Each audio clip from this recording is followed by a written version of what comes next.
Elena Garro, Los recuerdos del porvenir. 5. Desde su balcón Francisco Rosas las vio venir. Venían las tres con los cabellos cortos muy cepillados y las calladas empolvadas y lucían sus trajes de visita. ¡Corona, Corona! ¡Ahí vienen ya!, gritó asombrado el general. ¿Sería posible que Istepec le diera alguna vez la cara? Justo Corona se precipitó al balcón. Doña Carmen Arrieta, doña Ana Moncada y doña Elvira Montufar cruzaban en ese momento la plaza en dirección a la comandancia militar. «Mírelas, vienen a pedir agüita, mi general. Mano duro con ellas. Viene a devolver el cuerpo del sacristán». Y Francisco Rosas sonrió ante el milagro. Los militares se llevaron la mano al cuello de la comienzola para cerciorarse de que sus corbatas de gabardina clara estaban en su lugar. Sacaron su peine y se alisaron los cabellos y luego se echaron a reír con júbilo. Habían ganado la partida. Las señoras atravesaron tímidamente el patio de naranjos, conducidas por un soldado. Llegaron a la puerta del despacho de Rosas. Este las hizo pasar sin perder un instante. Entraron ellas sin atreverse a mirarle a los ojos. El general, galante, les ofreció asiento y cruzó una mirada de complicidad con su segundo, que observaba de pie, impaciente, a las mujeres. «¿En qué puedo servir las señoras?» Las tres señoras se echaron a reír. Parecían nerviosas. Justo Corona sacó un cigarrillo y preguntó amablemente si podía fumar. «¿No faltaba más?», exclamaron las tres a coro. El general, a su vez, encendió un cigarrillo y de buen humor tomó asiento frente a ellos. Las señoras volvieron a reír y se miraron turbadas. «Es asombroso lo joven que es», se dijo doña Elvira. «¿En qué puedo servirlas?», insistió Rosas con amabilidad. «General, vinimos a ofrecerle un ramito de oliva», lanzoñó doña Elvira con aire pomposo y contenta al descubrir la juventud y el buen parecer de su adversario. Los ojos amarillos del general la miraron sin entender el significado de su frase. «Hay que aligerar el aire. No podemos vivir con esta violencia. Queremos ofrecerle nuestra amistad para acabar con esta guerra civil tan perjudicial para todos nosotros». La esposa del doctor se calló. La mirada atónita de su interlocutor la hizo olvidar el resto de su discurso. Doña Elvira Moncada salió a su socorro. «Cuando uno ve la cara de su enemigo es menos enemigo. Hemos sido tan egoístas con usted», suspiró doña Elvira. Y en ese momento era sincera. Encontraba muy guapo al general Francisco Rosas y olvidaba los males que nos había hecho. Asombrado, justo Corona no perdía una palabra. Fumaba y observaba a las mujeres sin entender lo que se proponían. Francisco Rosas sonrió, entrecerró los párpados y esperó al final del discurso de la esposa del doctor. Alerta, espiaba cada una de las palabras dichas por las amigas y trataba de descubrir los que escondían sus frases con apariencia inocencia. Él no diría nada. El silencio no lo incomodaba, al contrario, en él se movía como pez en el agua. En cambio, ellas eran charlatanas y pronto dejarían escapar la palabra que ocultaba la verdad en aquellas caras viejas y mentirosas. Doña Carmen se vio pisando terrenos pantanosos y no se hizo esperar. Valiente, se lanzó al ataque por sorpresa. «Pensamos hacer una fiesta en su honor, general». «¿Una fiesta?», exclamó Francisco Rosas sorprendido. «Sí, general, una fiesta», repitió ella con calma, y con inocencia explicó que una fiesta era la mejor manera de proclamar que las hostilidades entre el pueblo y los militares habían terminado. «La risa borra las lágrimas», concluyó sonriente. Francisco Rosas aceptó la invitación. ¿Qué podía hacer? Las señoras fijaron la fecha de la fiesta y sonrientes y amigas abandonaron su despacho. El general se volvió hacia Corona. «¿Qué le parece, coronel?», preguntó sin salir de su asombro. «No sé, no me fío de las mujeres y menos de las mujeres de Istepec. A ver si la fiestecita le sirve para envenenarnos a todos». «Sí, podría ser una encerrona». Y Francisco Rosas se volvió a perder en los verticuentos resbaladizos de Istepec. 6. También yo me sorprendí del entusiasmo con que mi gente aceptó la idea de la fiesta para el general Francisco Rosas. El hombre es voluble. Se diría que en un instante todos olvidaron la iglesia cerrada y la Virgen convertida en llamas. Los carteles con el paño de la Verónica y el rostro de Jesucristo dejaron de amanecer en las puertas, y los gritos nocturnos de las palabras «Viva Cristo Rey» cesaron. Mis noches volvieron a la calma. El miedo mágicamente disipado con la palabra fiesta se convirtió en un frenesí que solo encuentra paralelo en mi memoria con la locura que se poseyó durante las fiestas del centenario. Recuerdo aquellos días vertiginosos y en mi memoria se confunden con los días anteriores a la fiesta de doña Carmen B. de Arrieta. Aquella otra vez la gente pudiente se fue a México y los que nos quedamos esperábamos con avidez melancólica las noticias luminosas que nos llegaban de la capital. Éramos los desterrados de la dicha, y aunque también celebrábamos el primer siglo de la independencia, mis fuegos de artificio y mis trajes de gala se hundieron en el polvo levantado por las carteleras desbordantes de embajadores extranjeros, las cabalgatas brillantes y los cohetes de Pekín que incendiaron la capital. Ahora la fiesta del general Francisco Rosas corría por la estela luminosa dejada por las fiestas anteriores. Todos querían olvidar a los colgados en las trancas de Cocula. Nadie nombraba a los muertos aparecidos en los caminos reales. Mis gentes preferían el camino brevísimo de las luces de Bengala, y de sus lenguas surgía la palabra fiesta como un hermoso cohete. Juan Cariño era el más exaltado. Levantaba sin cesar su sombrero de copa para saludar a los vecinos, y sonreía satisfecho. Estaba de vacaciones. Las palabras que en esos días andaban por el aire eran sus palabras predilectas, y podía por una vez ser correcto y descubrirse sin temor. Su sombrero estaba vacío de palabras benignas. En su casa hablaba en términos brillantes el arte de la fiesta. Es una de las bellas artes, explicaba con arrogancia a las muchachas que escuchaban tristemente los preparativos de la fiesta, a las que ellas no irían.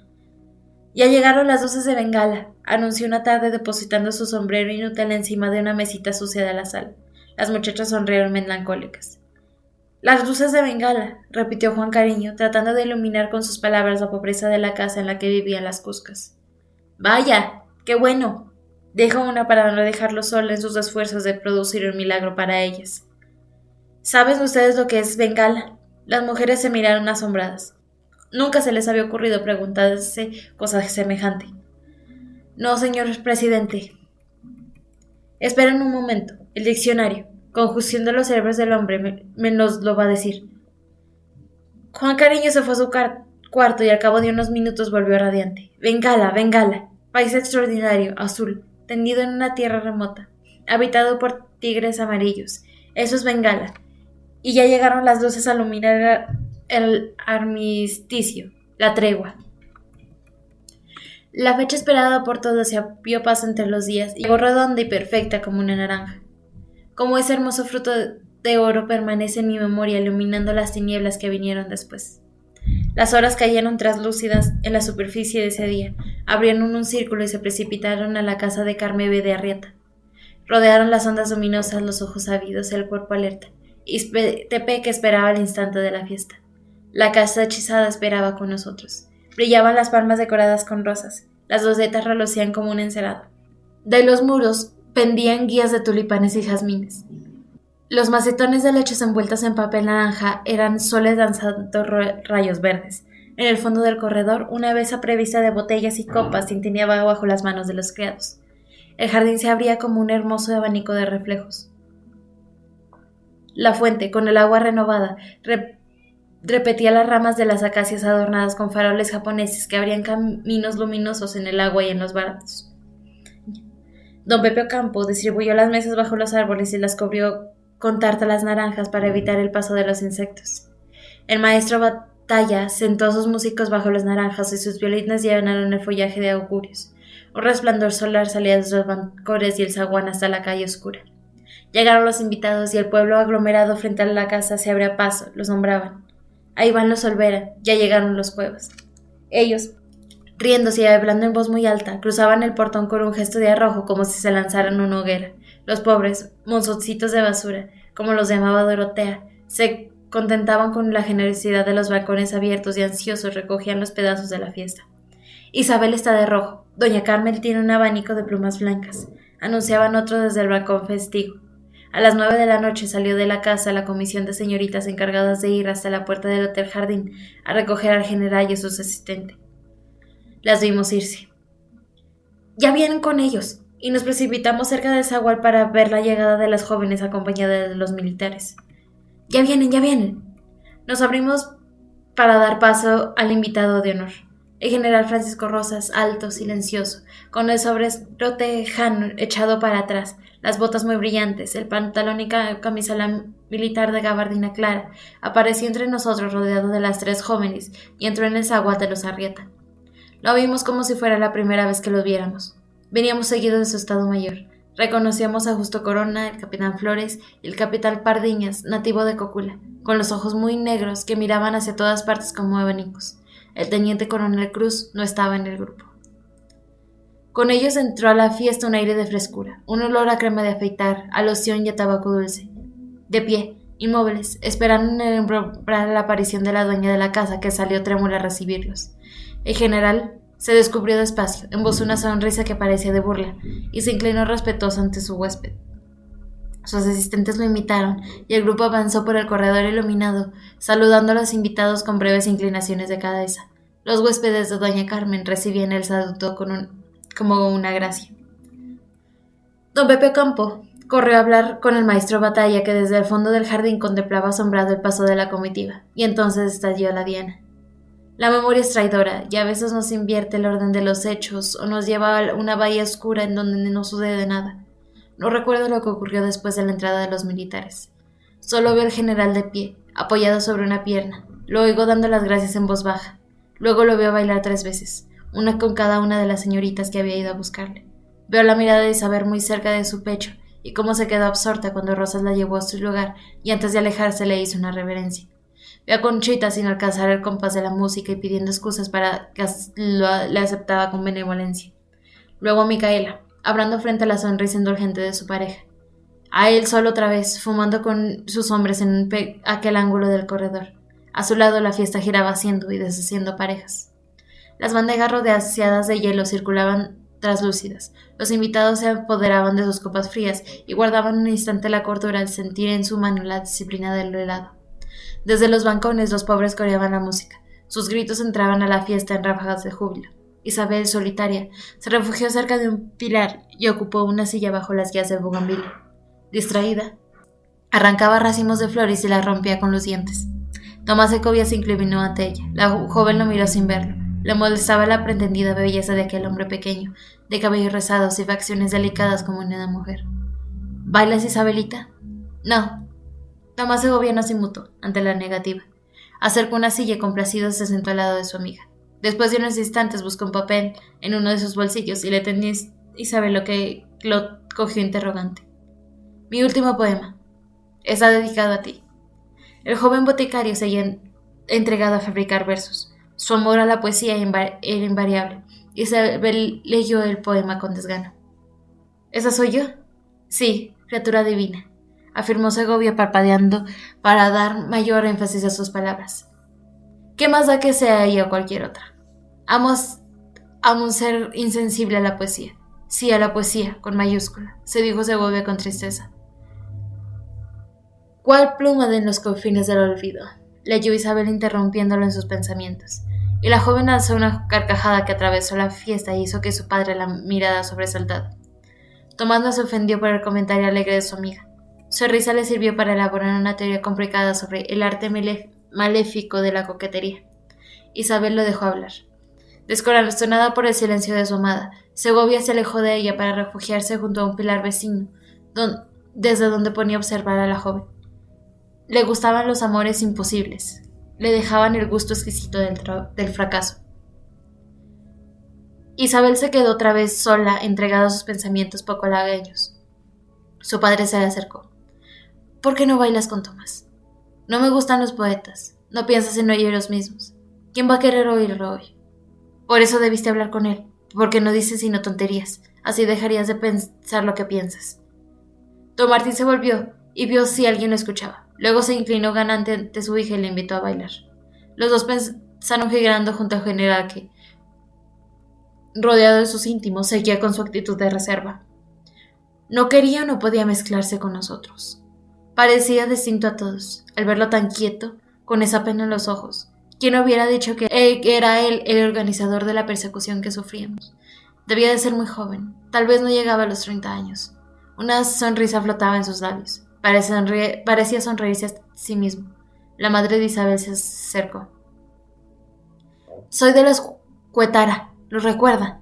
Su apellido decía que también ella era del norte. Sí, señora, lo recuerdo. Eran mis hermanos, declaró la señora. El general la miró como si entendiera aquella pérdida. Se murieron.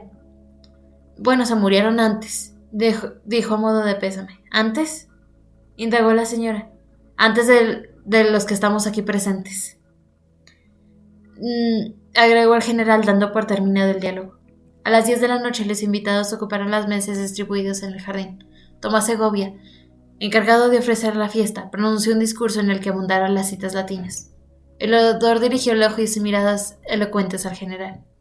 Al fin podía hablar en lenguaje patricio. Rosas escuchó las alabanzas con la misma indiferencia con que recibió siempre todo lo que viniera de nosotros. Isabel, sentada a su izquierda, miraba las manos del general abandonadas sobre el mantel y seguía quieta, ofendida por su lejanía.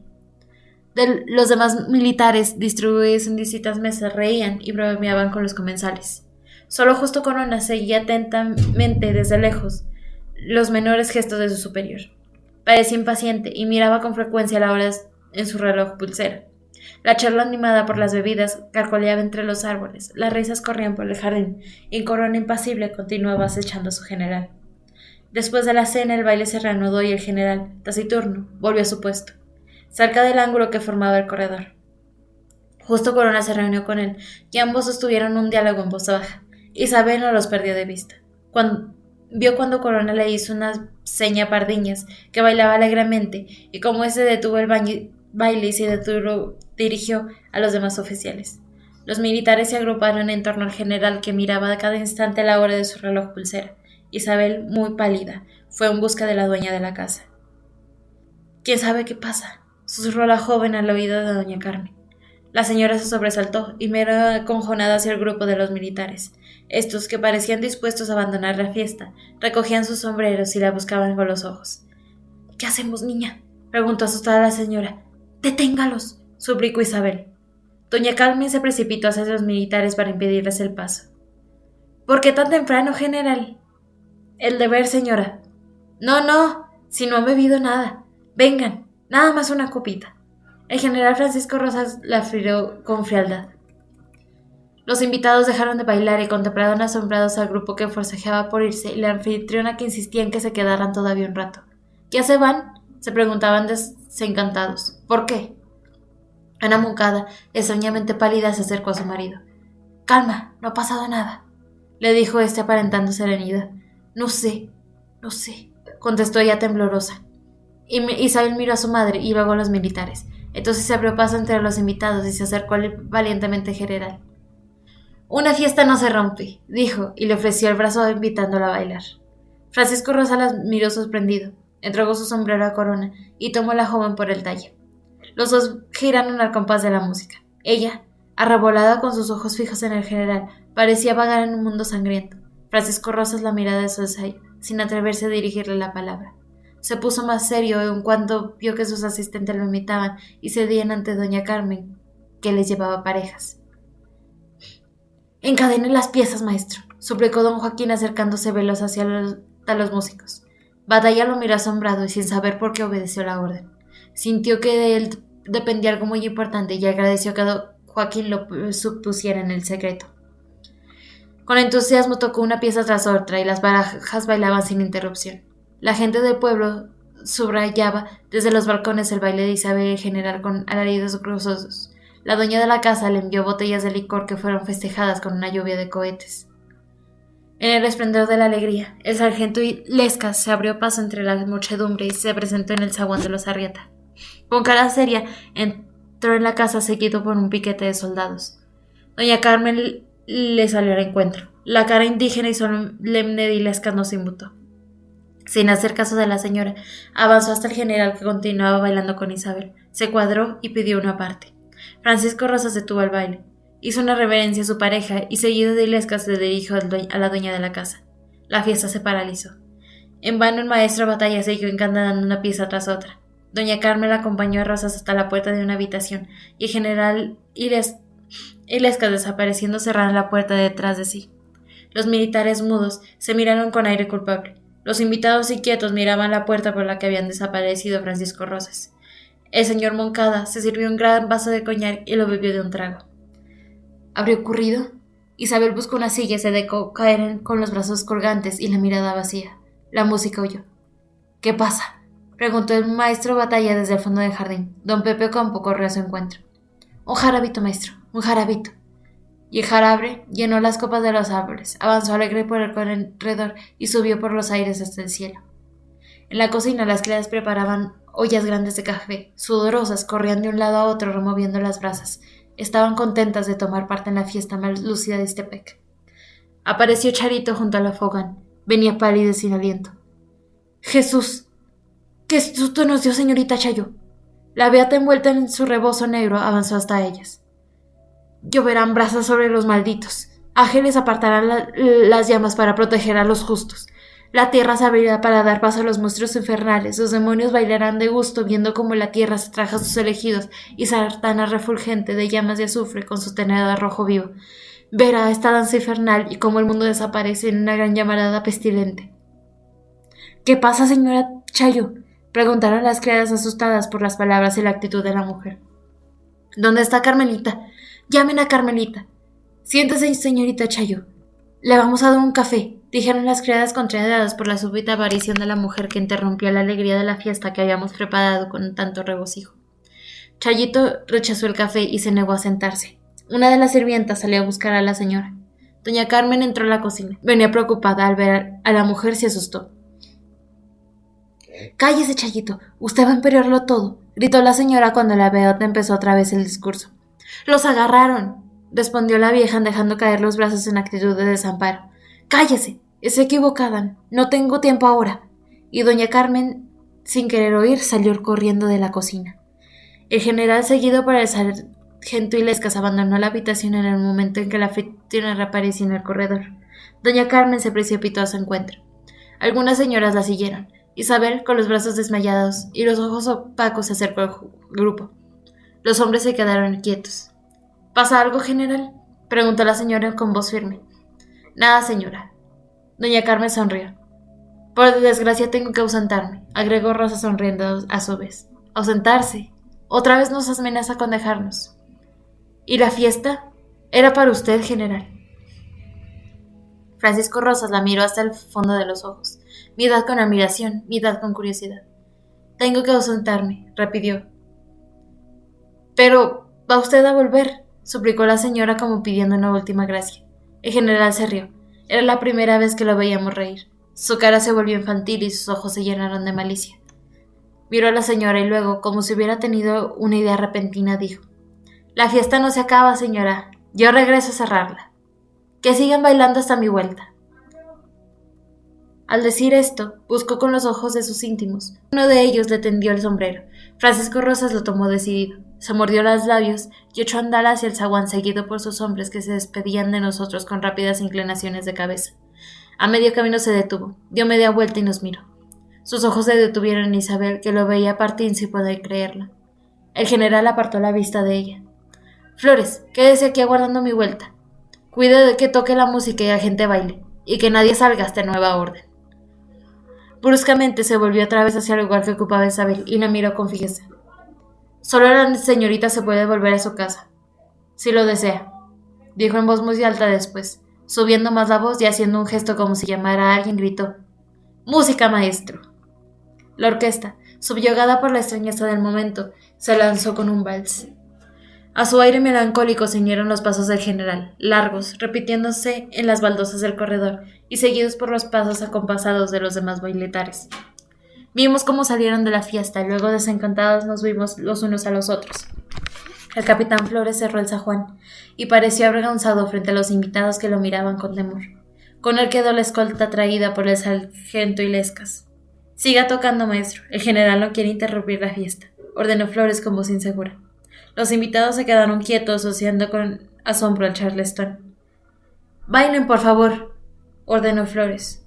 Nadie se movió de su lugar y las palabras de Flores se cayeron inútiles sobre los grupos inmóviles en sus trajes de fiesta.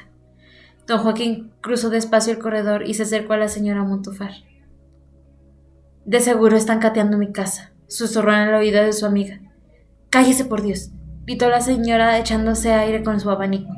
De seguro los agarraron, insistió don Joaquín. Por Dios, Joaquín, no me ponga usted nerviosa, gritó con más fuerza doña Elvira. No se asusten, están en un lugar seguro, dijo doña Carmen acercándose a la pareja. No hay lugar seguro, respondió don Joaquín. Las dos mujeres se miraron inquietas. El señor tenía razón. Es cierto, Pero hay que actuar como si lo hubiera, repuso doña Carmen. Les dije muchas veces que esto era una locura, que buscáramos otra solución, reprochó el señor. Otra solución. La señora Montufar pareció muy ofendida. La dueña de casa echó la cabeza sin hacer caso a las protestas de su amiga. La música desarticulaba las palabras y los gestos de doña Elvira. ¡Qué desastre, qué desastre! Hay que bailar. Y doña Carmen abandonó a sus amigos para ir en busca de su marido. Algunas parejas lo invitaron en el baile. ¿Te acuerdas del bien tiempo en que no teníamos miedo? Miedo. Yo siempre he tenido miedo. Quizá hoy es el día que he tenido menos porque tengo algo real que temer. Lo peor es tener miedo del enemigo escondido detrás de los días, contestó el doctor sin dejar de bailar y apoyándose en las palabras para olvidar el miedo que se apoderaba poco a poco de su fiesta. Pasaron cerca de Isabel y el doctor Arrieta prefirió no mirarla. En cambio, su mujer le hizo un guiño a la joven que la joven no devolvió. Su padre, muy pálido, estaba junto a ella. Fracasó todo, dijo Isabel en voz alta. No te precipites, todavía no sabemos nada, respondió él tratando de creer en sus palabras. ¿Qué más quieres saber? Estamos presos. Nosotros no. Si todo hubiera fracasado, a los que menos dejaría salir de aquí serían nosotros. Isabel lo miró sin esperanzas. Su padre no creía en sus palabras. Vamos a bailar, dijo él para ahuyentar un mal pensamiento. Yo ya no bailo, quiero irme de aquí, pidió Isabel. Martín Moncada trató de imaginar cómo sería el mundo sin ese día oscuro que proyectaban sombras en su memoria y lo dejaba en un lugar absurdo en donde ni siquiera reconocía la voz de Isabel. ¿A dónde quería irse? Había entrado al mundo subterráneo de las hormigas, con los túneles minúsculos, donde no cabía ni siquiera un pensamiento y donde la memoria era capaz de tierra y narices de árboles. Tal vez eso era la memoria de los muertos, un hormiguero sin hormigas, solo pasadizos de techos abiertos en la tierra, sin salida de las hierbas. Siempre supe lo que estaba pasando. También lo supo Nicolás. Desde niños estamos bailando en este día. Las palabras de Isabel provocaron derrumbes. Capas de tierra silenciosa borraron el mundo subterráneo donde Martín Moncada perseguía su memoria. No hables así, hijita. Recordó dónde estaba y recordó a Juan y a Nicolás. Una lluvia de siglos se desplomó sobre la fiesta de Izepec. Alcanzó no había desatado la caída de los siglos sobre los cuerpos de sus hijos. Él fue uno de los entusiastas en aquella locura.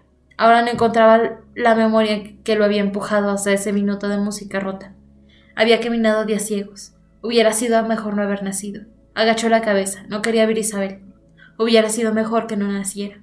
Sus hijos, empujados por él, volvían trágicos al azar desconocidas de donde él los tomó en 3 noches distintas que ahora se confundían en una sola. En ese instante retrocedían a un lugar, sin espacio, sin luz. Solo le quedaba el recuerdo del peso de las catedrales sobre los cuerpos sin cuerpo. Perdió su otra memoria, y perdió también el privilegio de la luz asombrosa. Ya lo sabía, repitió Isabel metida en su traje rojo que pesaba y ardía como una piedra puesta al sol. Sus ojos cayeron sobre Tomás Segovia, sentado al lado de Conchita, que dibujaba figuras en el aire para ilustrar sus frases. Las gente como él no se queman, viven en una sola fría. Y desde la pesadez ardiente de su traje rosa trató de imaginar a Juan y a Nicolás. ¡Vámonos!, urgió. Era incapaz de moverse, incapaz de seguir en ese corredor iluminado.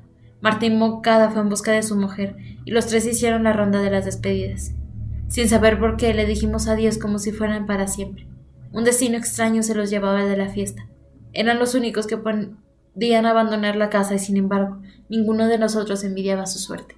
Los hombres bajaron la cabeza, como en los duelos, y las mujeres los miraron con la misma ansiedad con la que contempla la cara conocida que pronto va a desaparecer bajo la tierra.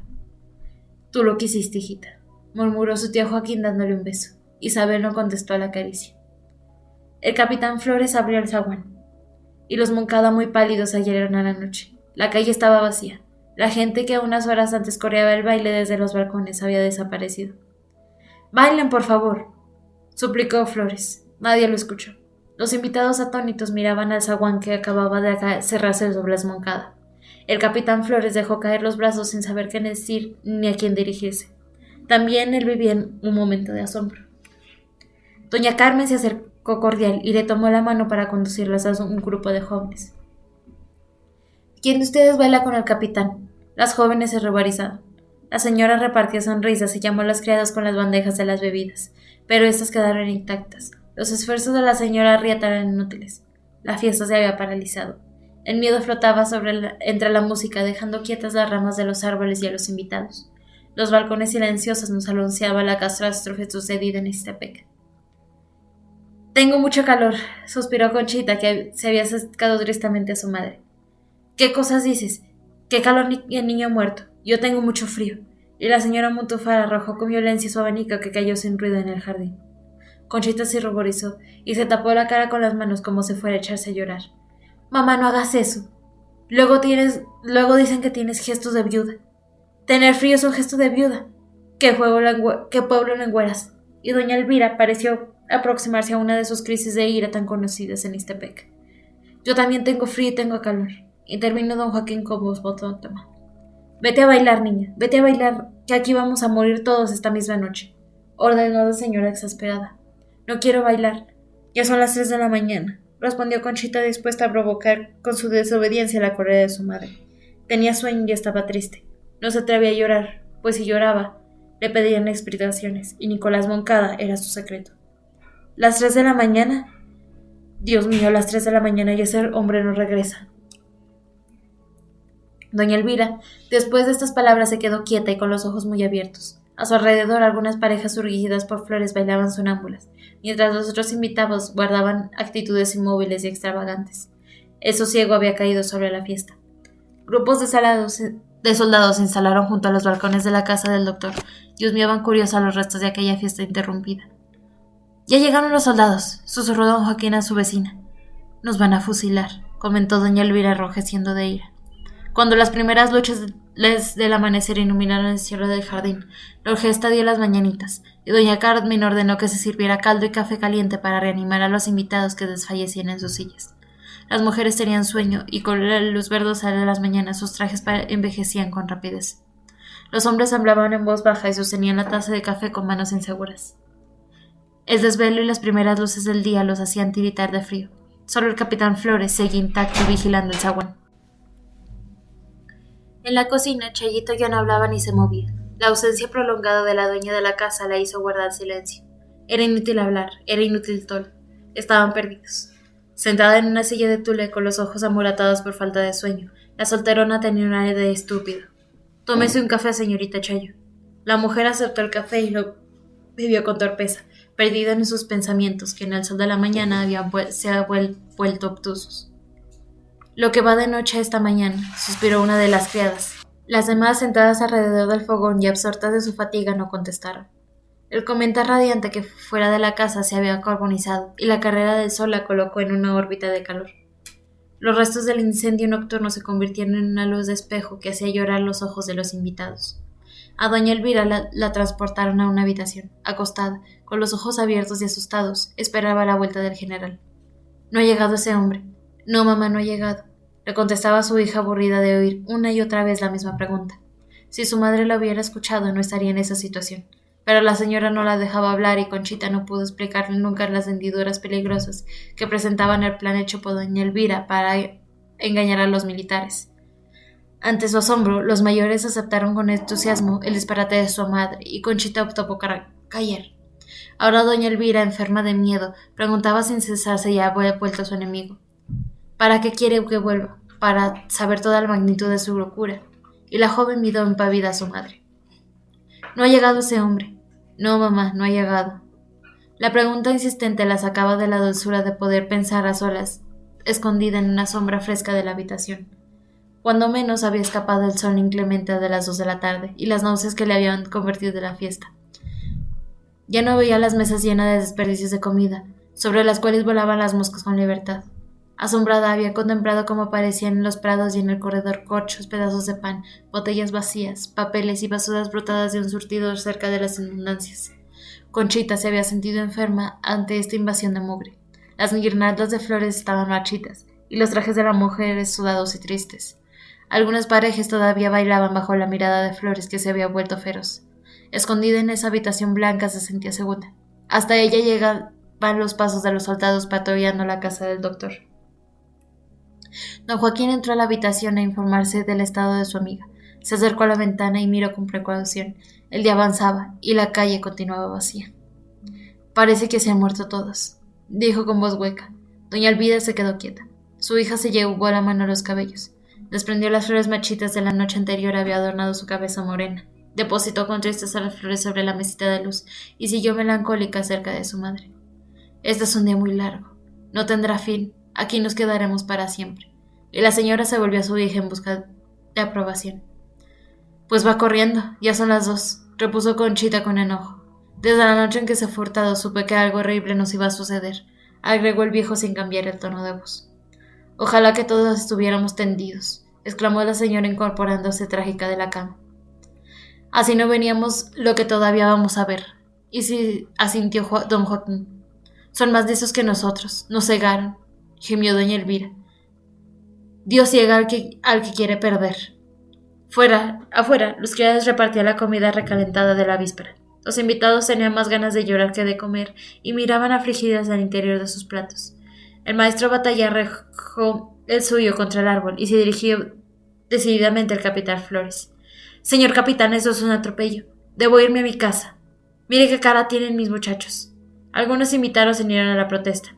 Durante unos minutos pareció que todos se amotinaban. Son órdenes, repetía Flores. El miedo se hizo enmudecer y la orquesta intentó una marcha que fue interrumpida por el desmayo de un violinista. El incidente provocó un gran alboroto. Los hombres se precipitaron al jardín y las mujeres lanzaron gritos de horror. El barullo llegó hasta el cuarto donde estaba doña Elvira. Ya murió el primero de nosotros, gritó la señora. El jardín se incendiaba en el resplandor seco de las 4 de la tarde. Los prados de cenizo, las ramas inmóviles y las piedras humeantes se consumían en una hoguera fija. Un coro monótono de grillos cantaba su destrucción. El sol giraba enviándonos sus rayos inflexibles. Ningún rastro de humedad, ningún regusto del agua venía a salvarnos del juego de reflejos sedientos. El tiempo no avanzaba y las montañas que guardaban el sol desaparecían del horizonte. Derrumbados en las sillas, calcinados y sin esperanza, aguardábamos. Los criados descansos y con los labios resecos ofrecían refrescos de colores. Nosotros los dejábamos pasar. Tomás Segovia vomitó con violencia y nadie se acercó a socorrerlo. Él siguió sentado en la misma silla, como si estuviera en su lecho de muerte, ya lejos de todo poder y conveniencia. Separado con brutalidad de un mundo de rimas y de sílabas, se desentendió de lo que había hecho y con la cabeza inclinada sobre un hombro, dormitó largo rato sin inquietarse por su lugar y sus ropas manchadas. De pie junto a un pilar, el capitán Flores lo observaba como quien observa un muñeco roto. El doctor Arrieta se acercó al militar. ¿Cuándo va a terminar esta burla?, dijo rojo de ira. El capitán Flores pareció mortificarse y escondió los ojos. No sé nada. Yo solo recibo órdenes. Órdenes. ¿Qué quiere usted que haga?, gimió Flores. El médico pareció reflexionar. Luego miró al oficial con curiosidad y le ofreció un cigarrillo. Nada. Y los dos hombres charlaron de política junto al pilar de cal brillante, olvidados de la presencia de los demás. Las primeras sombras nos encontraron en grupos inertes y sucios. A nadie le importaba ya la suerte de nadie. El pueblo seguía muerto. Vagamente habíamos escuchado el ruido de los guardias de soldados que se relevaban de tiempo en tiempo. Doña Carmen se asomó al balcón para ver el final de aquel día muerto dentro de aquel pueblo muerto. Nada. Nadie. Y la señora entró a su casa a ordenar que encendieran las lámparas y los quinqués. Los criados aparecieron en las primeras luces y pasaron entre los invitados, iluminando sus caras pálidas. Maestro, algo alegre, ordenó Flores consternado. El maestro Batalla no se movió ni respondió a la orden del militar. Don Pepe Ocampo apoyó al capitán. Maestro, haga el favor, por el bien de todos. El maestro lo miró con rencor y don Pepe se sintió extranjero entre los civiles. Se alejó de la orquesta y trató de poner en orden en su camisa sucia y su corbata arrugada. Solitaria se dejó caer en la silla y en voz alta empezó un rosario que nadie contestó. Solo le quedaba invocar a Dios en aquel momento hostil. La mañana avanzaba despacio. El agua de la fuente estaba negra y sin reflejos. Las ramas de los árboles crecieron y ocultaron los cielos. Las cucarachas volaban alrededor de los candelabros encendidos, y los ojos de los invitados ensimismados en la fatiga no parecían notar su presencia. De cuando en cuando se oía la voz de la señora Montufar, que provocaba en tonos cada vez más altos. No ha llegado ese hombre. Su pregunta venía de un mundo en el que todavía contaban las acciones y existían las esperanzas. Molestos, los invitados escuchaban su grito que rompía la armonía del silencio. Ellos se habían entregado al abandono. El hombre aceptó la violencia con la misma presteza que acepta la quietud, y la fiesta de Camembert de Barrieta había aceptado morir. Unos golpes de albadón no lo resucitaron de las sillas en que yacía. Tal vez Elvira Montufat tenía razón y todavía sucedían cosas en el mundo, pero ¿en qué mundo? ¿A quién le interesaban ya esas cosas? Solo el capitán Flores, que se precipitó al ver a San Juan. Francisco Rosa, seguido por sus hombres, entró por segunda vez a la casa del doctor Arrieta. Nadie salió a recibirlo y los ojos malecidos lo vieron pasar como si no lo vieran. Ya no importaba su llegada. Las mujeres se dejaron mirar sin llevarse siquiera una mano a sus cabellos desgreñados. Los hombres, convencidos de la utilidad de aquel gesto, se quedaron quietos. Asombrado, Francisco Rosas contempló el espectáculo. Él y sus hombres lucían frescos y limpios. El mismo olor a loción y a tabaco suave los envolvía, y solo los ojos hinchados acosaban su desvelo. El general apenas se contestó el saludo de Flores. Parecía indeciso frente a aquellas gentes rostras. Doña Carmen salió a recibirlo. ¿Cómo se tardó, general? Pero ya ve, aquí nos tiene a todos esperándolo, tal vez como usted lo deseaba. Y dibujó una sonrisa.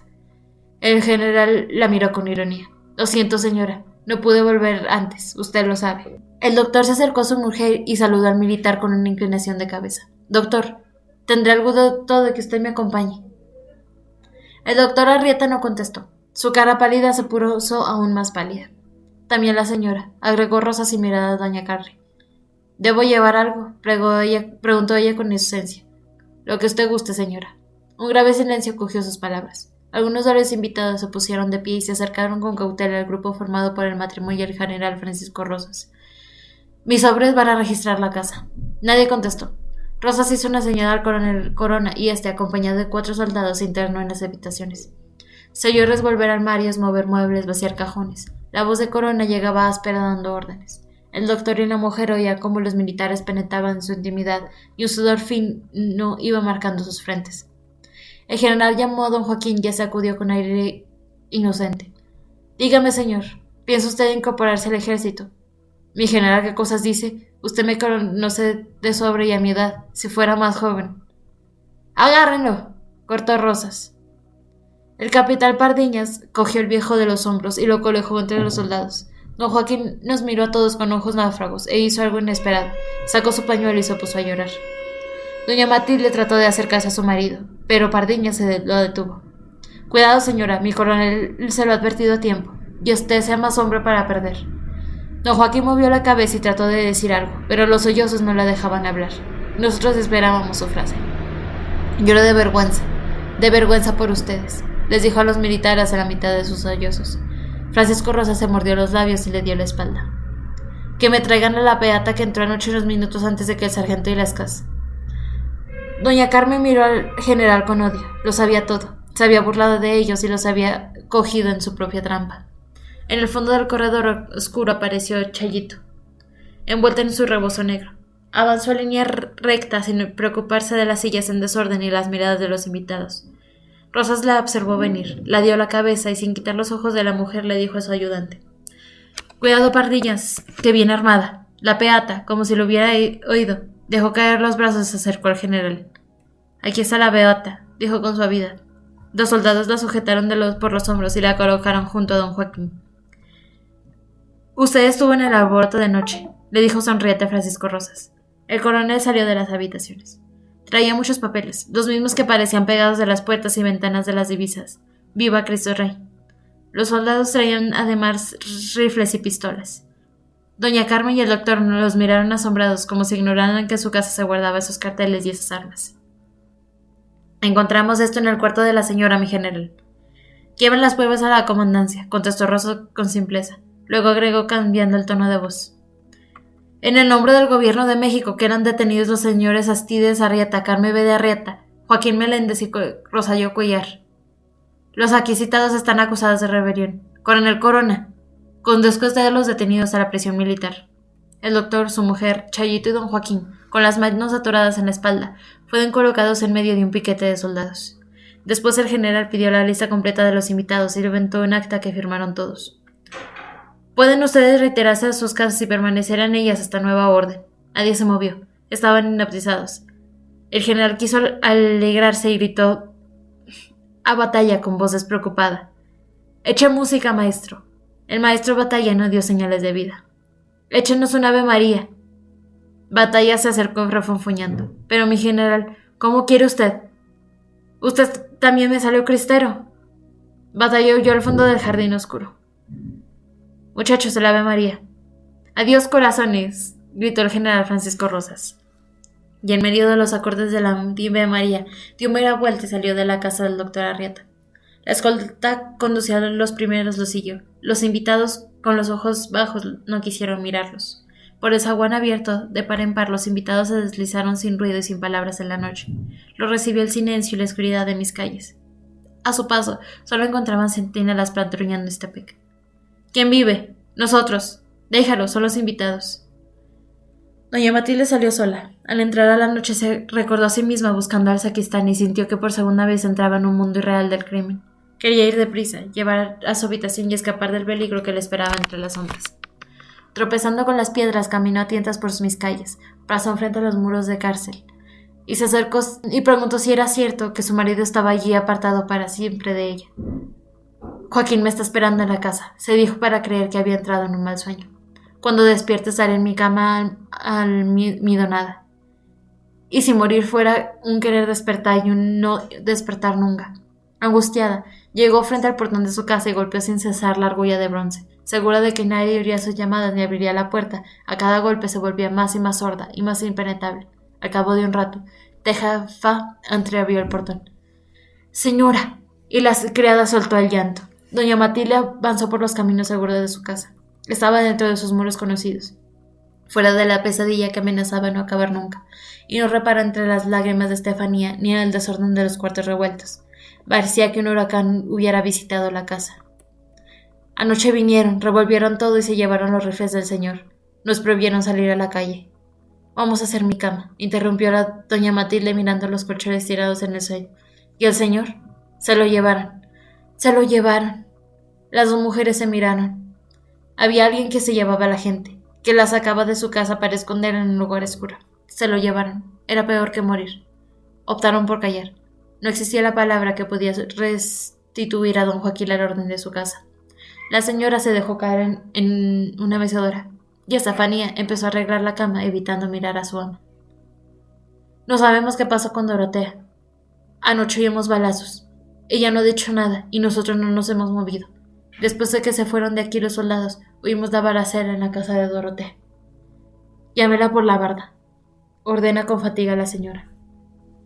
Tefa y Cástulo se acercaron con cuidado a la tapia que dividía la casa de doña Matilde a la de Dorotea.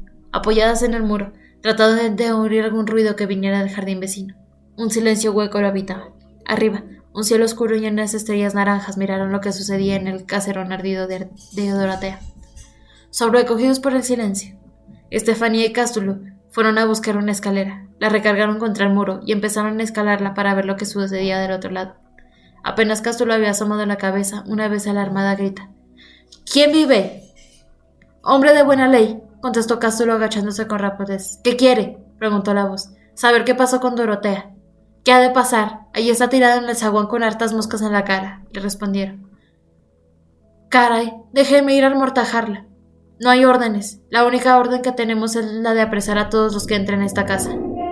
A ningún cristiano se le deja espantado viendo las cosas que ya no le tocan, respondió Cástulo asomando la cabeza por la barda. No se enoje. Ahora vamos a cerrar los ojos. Luego, además más lejos, la voz agrandada de la boda de zaguán gritó. Ya no se puede. Está bien tiesa. Tefa se persinó y fue a buscar una sábana para que sirviera de sudario de Dorotea. Cástulo lanzó la prenda por el otro lado del jardín. Ahí va el sudario. Récenle. Era una vieja landina. ¿Para qué escondió el sacristán? Solo Dios puede juzgarla. Muy cierto. ¿Por qué no va a pedir permiso para enterrarla? Ven al general, pues para mí ya está apestando. Está aquí tirada desde las 2 de la mañana. Respondieron del otro lado de la barda. El mozo de doña Matilde agradeció el consejo. Buenas noches, le de Dios. Buenas noches, señor, le contestaron con contercía. Cástulo, antes de avisar a la señora, se fue a la cocina seguido de Estefanía. Busquen en mi cuarto los rollos de papel de China para hacer las guirnaldas y banderinas. Ya vuelvo. Si Dios quiere.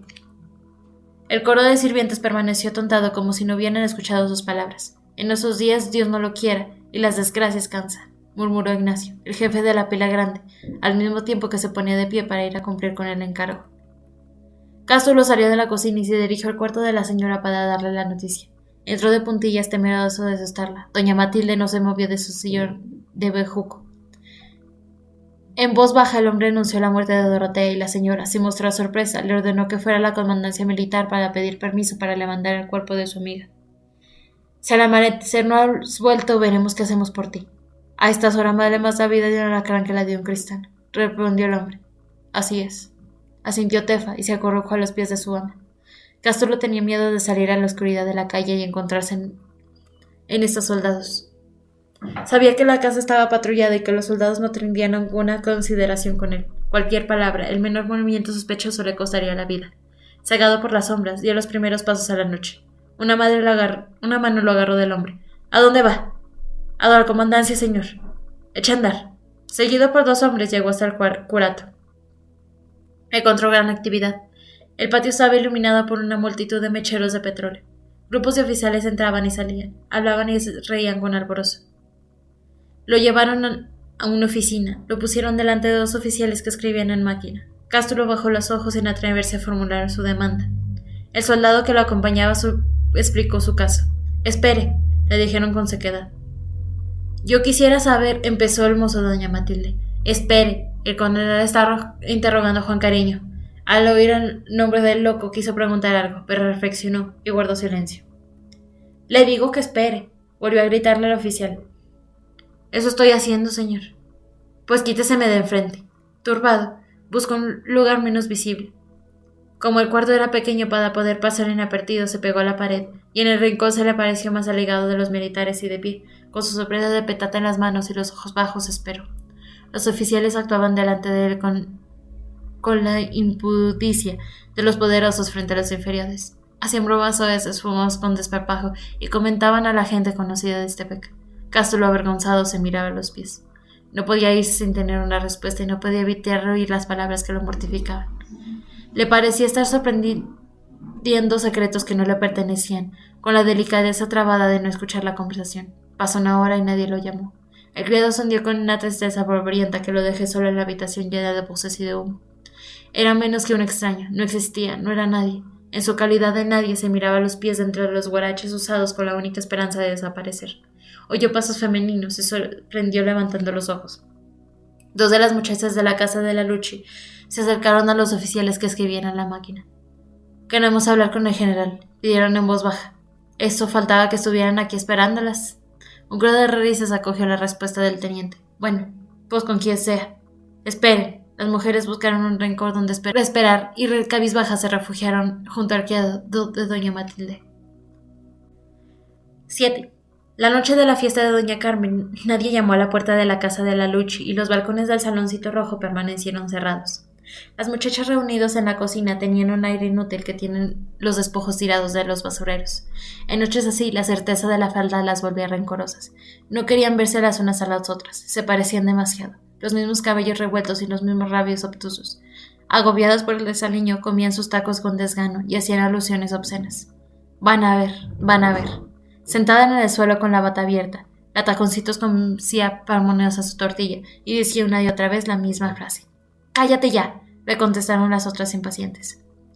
«Ya se está amontonando la desdicha». «Ya van a ver», repetía. «No vamos a ver nada», le contestó Úrsula dando en empellón. «Les digo que la van a ver la cara de la desdicha», repetía la taconcitos y se arrancó en sombría junto al fogón, mientras las brasas como si leyeran en ellas las desgracias que anunciaba. «Estás borracha», dijo Úrsula. Las demás la miraron con desprecio y continuaron comiendo aburridas. A las 10 de la noche entra la Lucci a la cocina. La taconcitos no se movió, ni siquiera se dignó mirarla. Sabía que lo que iba a oír. «Arréglense, mira las caras que tienen», ordenó la patrona mirándolos con disgusto. Las mujeres se alisaron los cabellos, algunas limpiándose la boca con el dorso de la mano, y siguieron inertes. ¿Para quién o para qué iban a arreglarse? ¿No quieren recibir la bendición?, preguntó la Lucci.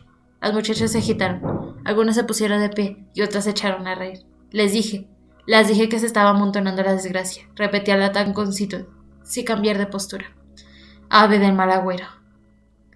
La mujer lanzó un silbazo entre las brasas y este saltó convertido en múltiples chispas. Vengan, dijo la Luchi sin más explicación.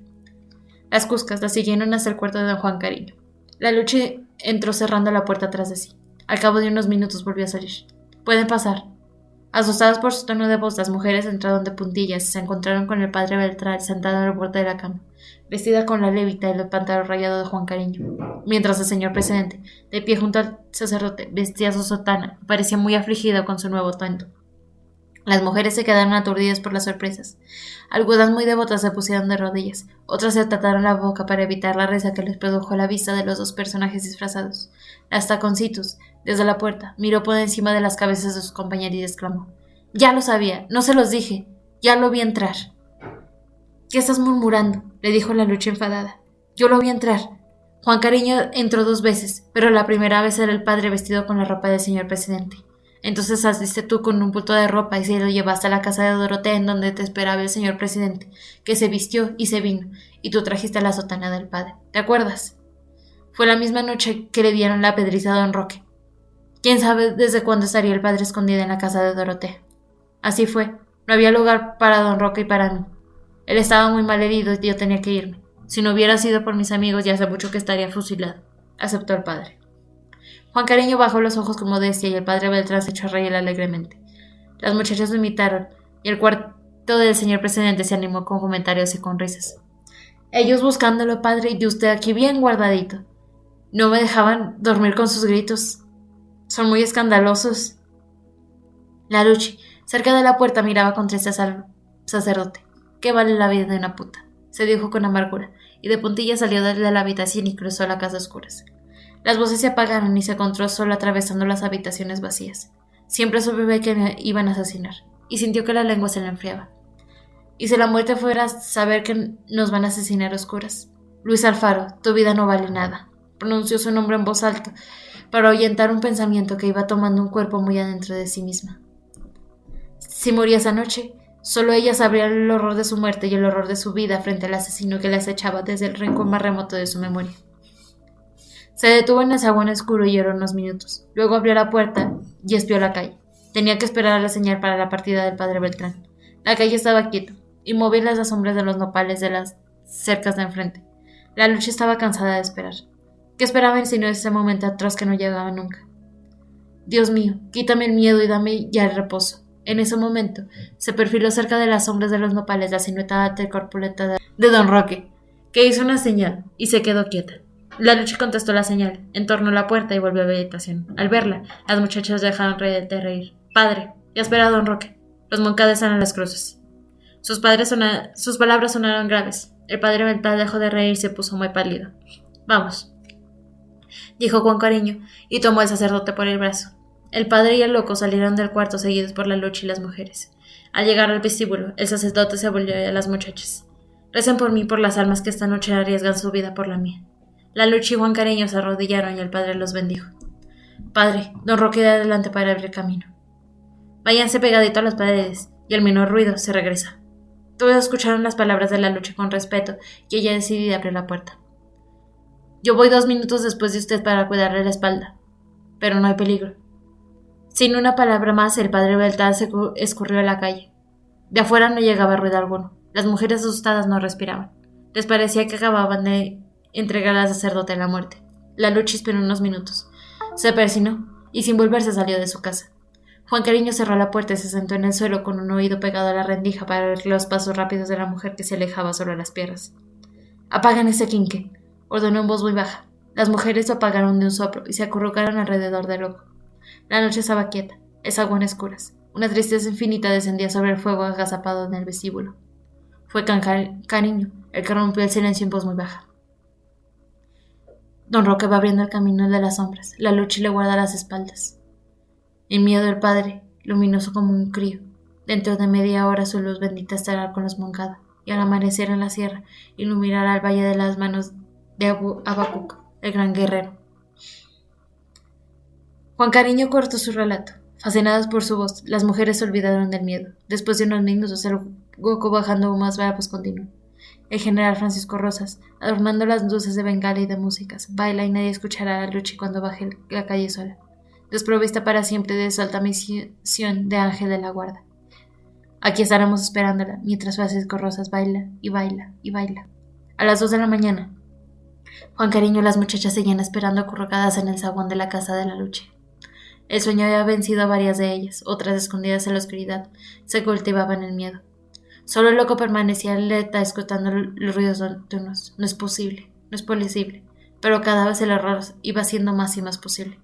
El señor presidente encendió la cabeza con sus manos. Tenía la boca seca y el cuerpo empapada de sudor. ¡Niñas! ¡Niñas! Nayo llamó en voz baja.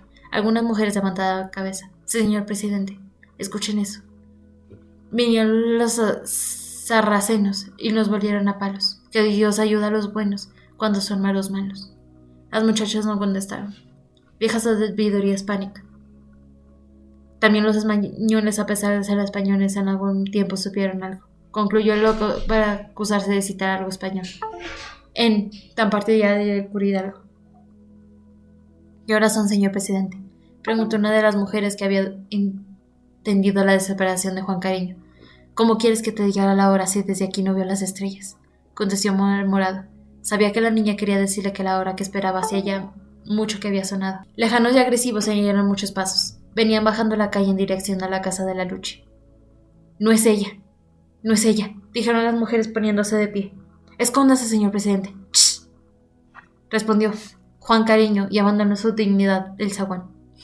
Los zapatos se detuvieron frente a la casa y muchos puños llamaron a la puerta con violencia.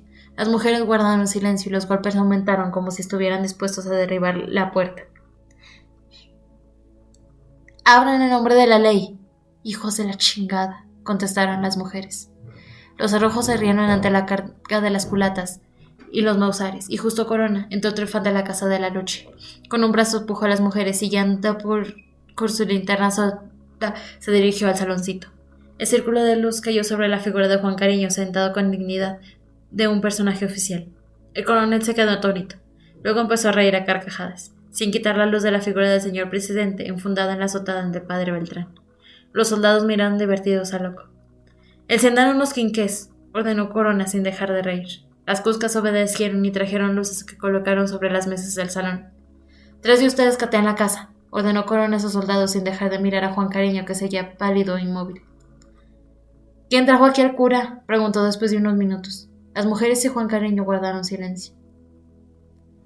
¿De dónde venía Beltrán?, repitió Corona alzando la voz. Coronel, haga el favor de no gritar en mi presencia, dijo el loco irguiéndose ridículamente dentro de la sotana. Basta ya de broma, llévanselo a la comandancia, ordenó justo Corona. Los soldados, sin ningún miramiento, manitearon al señor presidente y luego a empeño les lo sacaron de su casa. Ya cantarán a coro, dijo Corona antes de salir. Las mujeres bajaron la cabeza, la casa quedó revuelta, y ellas no hicieron nada para poner un poco de orden en sus cartos desbaratados. Asustadas, se volvieron a la cocina. ¿Tú crees que suelten al señor presidente? Yo creo que lo van a fusilar, contestó la taconcitas acurrucada junto al fogón apagado. ¿A qué hora volverá la Luche? Suspiró una muy joven. Yo creo que no va a volver nunca, dijo la taconcitos. En vano esperaron las niñas el regreso de la patrona. A las 11 de la mañana, una de ellas se asomó por la puerta y se encontró con las caras aburridas de sus soldados que vigilaban la casa. ¿No sabes a qué fue la Luche?, preguntó tímidamente. Está tirada en las cruces, le respondieron con sequedad. Pasó el día y nadie vino a la casa a dar una esperanza. Sucias y atemorizadas, ellas se quedaron llorando en la cocina. Cayó la noche y ya muy tarde decidieron ir a la comandancia a pedir el cuerpo de la Luche. 2 de ellas se ofrecieron a cumplir la delicada misión. Un soldado las llevó desde su casa hasta la presencia de los oficiales. En la oficina se acostaron a Cástulo. ¿Qué hora señal, señor?, preguntó la más valiente. Yo digo que ya serán las 2 bien corridas, respondió el criado doña de Matilde, y las mujeres y el hombre siguieron esperando.